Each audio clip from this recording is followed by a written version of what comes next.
Welcome back. With more than $240 billion in U.S. online sales expected this holiday season, the Better Business Bureau cautions that scammers are ready to pounce on unsuspecting shoppers by using fake advertisements and offers. BBB's latest shopping scam study reveals that these kinds of scams are more successful than in previous years. BBB's Cameron Nakashima is here to explain more. Thank you so much, Cameron, for joining us this morning. Morning, Sarah. All right, so tell us more about this study. It seems like, we always do these stories about warning shoppers to be more careful, and I think that awareness has increased over the years, but the study shows that scammers are also being successful too over the years. That's right. Yeah, awareness is one of the big keys, and we'll get to that in a moment. But what BBB saw this year, we measured online shopping scams reported to our system from the beginning of the year through June. And we found that about 19,000, more than 19,000 shopping scams had been reported to BBB.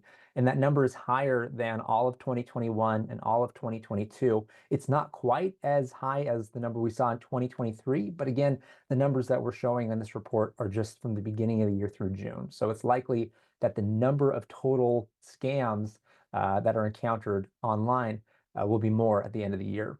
But more worrisome, I suppose, than that is that there's a susceptibility rating we measure as well. And this year, the susceptibility rating was at an all-time high of 87%. And that just means that's the likelihood that you will lose money to the scam when you do encounter it. On a local level, in Hawaii, there were reports, about 100 reports of online shopping this year, and $40,000 reported lost.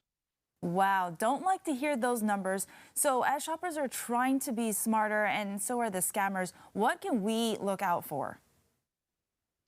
So not all shopping scams are going to look the same. So there might be a combination of these three things I'm going to mention, or you might just see one of them. But whatever you see, it should throw off an alarm to say, "Hey, let's do a little more digging." So the first thing that you might run across is a popular item that's sold on a shop or a website that you're not familiar with, and that shop or website could look poorly designed. That's also kind of a key that you might see. Another thing is that those items will be offered at a deep discount, one of those like too good to be true kind of pricing situations. That should give you pause as well to do a little bit more research on the website. And then the last thing is a payment method that is through an app. So it's going to be a little unconventional. It's not going to be the normal payment where you just enter your credit card or use a tool that you're familiar with. They try to get it through something that's a little less trackable. All right, so I like that. Let's recap real quick. So if it's unfamiliar, watch out for that. If the payment is unfamiliar, watch out for that. And yeah, this saying has always been true. If it's too good to be true, then it's probably fake. Yeah, I really like that. So what action steps can someone take so that they don't lose their money? So a couple of things that people can keep in mind that will help them protect against these situations. Number one is don't just take the ads that you see online or on social media at face value. And that kind of goes back to what we had talked about earlier, where it might have a too good to be true offer on it, but do a little bit of digging, use discernment no matter what the brand says it is. If it's a brand you're familiar with, or even if it's one that or especially if it's a brand that you're not familiar with, make sure that you're not dealing with an imposter situation there. And then be extra alert with viral items. So a couple months ago or a couple of years ago, there was a big Stanley Cup craze, or maybe it's a type of a shirt that's really popular or a piece of apparel.